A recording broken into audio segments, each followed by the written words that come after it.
Hey everybody, welcome to Raising Vibrations, and you're with Simon today.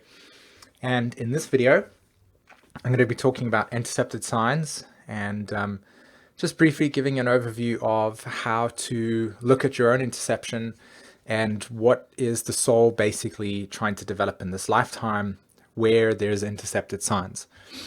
I get this question quite a lot in the schools that I run with students that I've got.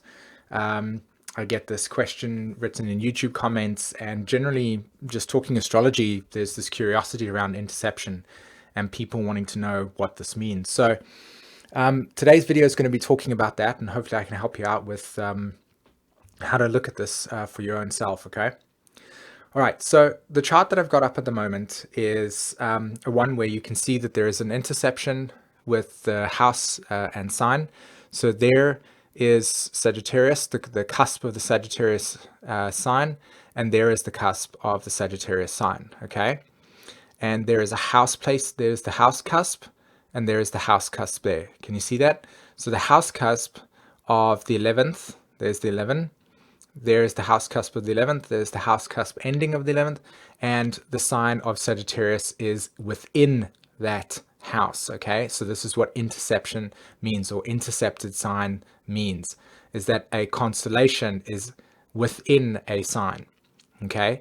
Now you've also got something interesting here, which will generally be the case, and that is that you've also got a house being intercepted by a sign. So now you've got the sign over there, there's its house cusp, sign cusp, there's its sign cusp, and then the house is inside the Pisces archetype. Does that make sense? Okay, so that's what intercepted means. It means that there are two dynamics, where the house is intercepted and where the sign is intercepted. Both of them playing equally the same key role in how this functions. And generally speaking, this is going to be the case. Like if you've got an intercepted sign, like in this case, there's always going to be an intercepted house as well. Okay, so now that we understand that, what does it mean? All right. Now, you're looking at evolutionary astrology, okay? And evolutionary astrology is rooted in measuring the soul's progression through lifetimes, okay? So therefore, we are looking at the trajectory of each lifetime as development is manifesting, as you are developing your self-awareness, as you're developing the soul's awareness, let me put it to you that way. So based on that statement, there is a phase of development before this lifetime, if you want to use that type of language, and there's an ongoing evolutionary development relative to a new direction. So when we look at something like this, and you see that Sagittarius, the constellation Sagittarius, is intercepted, there are two applications, okay? One, that in prior life dynamics, the sign and the planet that is being influenced by this interception, okay, is either being overly developed in the past life, and so therefore there is no need to further develop the dynamics that are necessary and relevant for the soul's evolutionary growth. Meaning that whatever state of energy that is held within that patterning, okay, is not like it's like the word I want to use is hidden, but it's not hidden in the sense that it's like hiding. It's more along the lines of like, it's just not having a lot of attention. So when you have things like transits and progressions, say for instance with the moon, affect the chart, like go over that sign, then you notice that energy comes into your awareness, that experience becomes more available for you to see, but generally speaking, it's not as available as, say, for instance, other dynamics that are in the chart, creating the attention to go somewhere else. Okay, so there is an overdevelopment. Now, there's also the other side of it, which reflects the underdevelopment of the dynamics. And so the same thing applies here. The underdevelopment means that there's no awareness on this experience, and so through transits and progressions, there will be an integration of this, and this obviously helping the soul develop more of what these experiences and dynamics and themes are about, okay? So how do you determine which planets and which is overdeveloped or underdeveloped? Now, generally speaking, like in this chart's case, Sagittarius, the constellation is ruled by the sign of Jupiter, okay?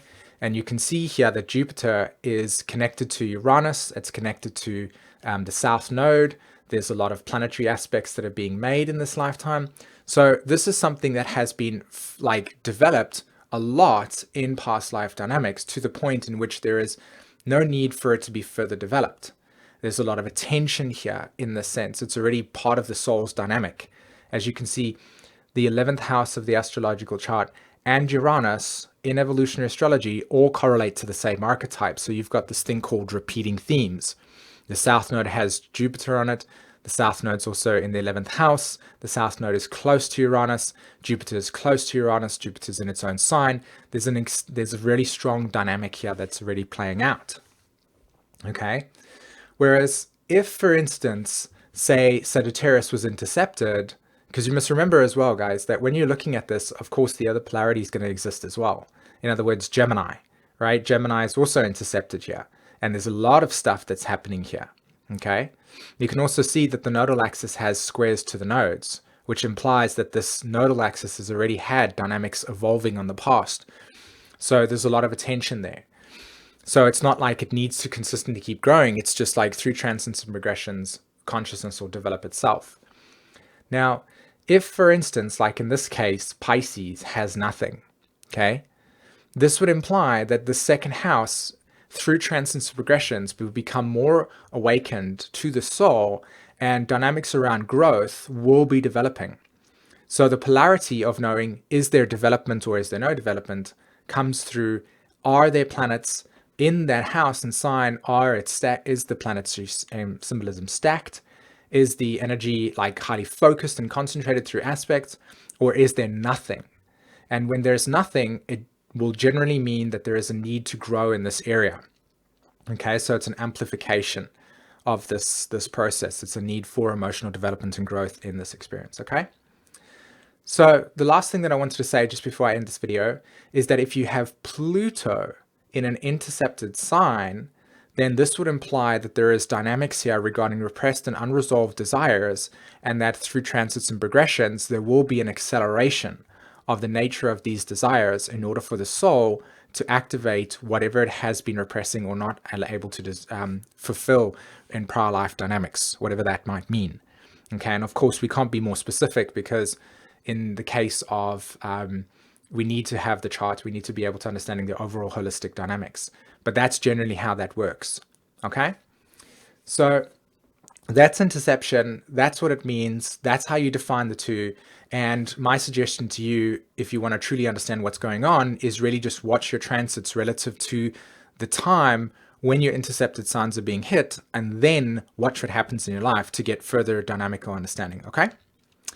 All right, guys, have a fantastic weekend, and I'll speak to you soon. Take care. Bye-bye.